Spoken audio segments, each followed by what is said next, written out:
My mother's scream still echoes in my head. "You're not taking anything from here. Hand over that bag." I tightened my grip on the handle. It wasn't money, just clothes. But in her eyes, even that was theft. My father didn't wait. His fist tangled in my hair, dragging me across the floor. My knees scraped tile. My sister watched from the staircase, her lips curled in triumph. They shoved me out the door like I was nothing, a child exiled from the empire I'd been born into. But before I left, I turned back. "You'll regret this," I told them, and I meant every word. It wasn't always this way. I used to believe in them, my parents, the house, the idea of family. As a child, I defended them to anyone who whispered about their favoritism. "They love us equally," I'd insist. Even when they gave my sister the larger room, the better gifts, the praise I worked twice as hard for. I thought it was my fault, that if I was better, louder, brighter, they'd see me. But love, I learned, wasn't blind. It was selective, and I was never their choice.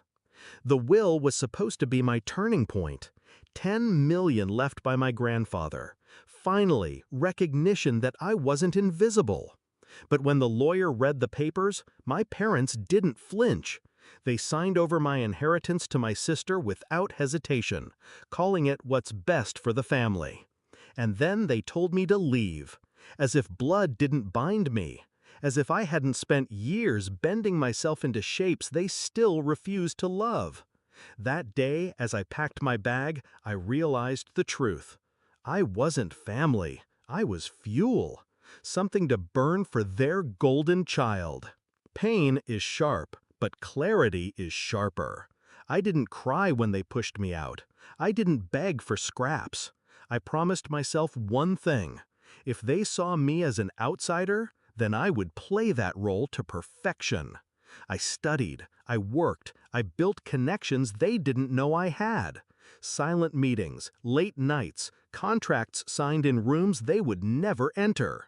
And quietly, I started pulling threads. The trust fund my sister flaunted, I tracked every movement of the money. The businesses my father bragged about, I knew which debts he'd hidden. My mother's charities? Shells for her spending. They thought they'd discarded me. In truth, they'd handed me every weapon I needed. The first cut was financial. A whisper in the right ear of the right bank, and my father's credit line shrank overnight. He blamed the market. He had no idea it was me. The second was social. My mother's foundation suddenly faced an audit. Donations dried up. Her name, once whispered with admiration, now carried suspicion. And my sister, the one who preened in designer dresses bought with my inheritance? I let her discover that luxury comes with strings. The trust she thought was hers had loopholes, clauses my grandfather wrote in, ones I knew how to activate. When the bills came due, she found herself asset-rich but cash-poor. Her friends scattered. Her fiancé backed out. Piece by piece, I dismantled the throne they built her on. The confrontation came not in anger, but in silence. Another family dinner.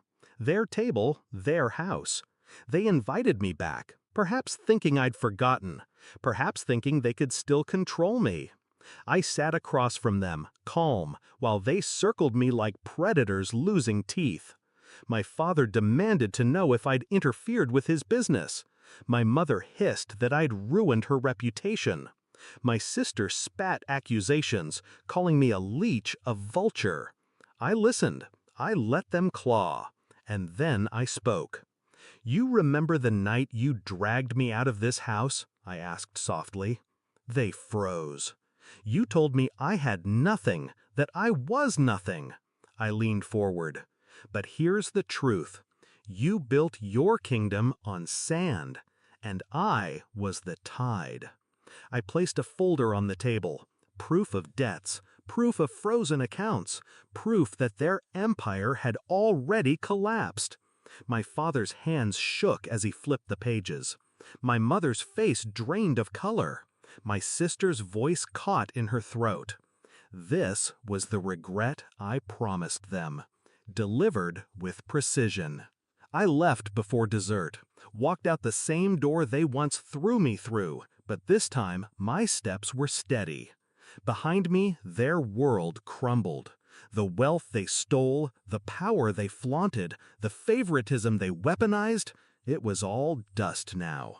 I didn't need their house. I didn't need their approval. I had something sharper: control.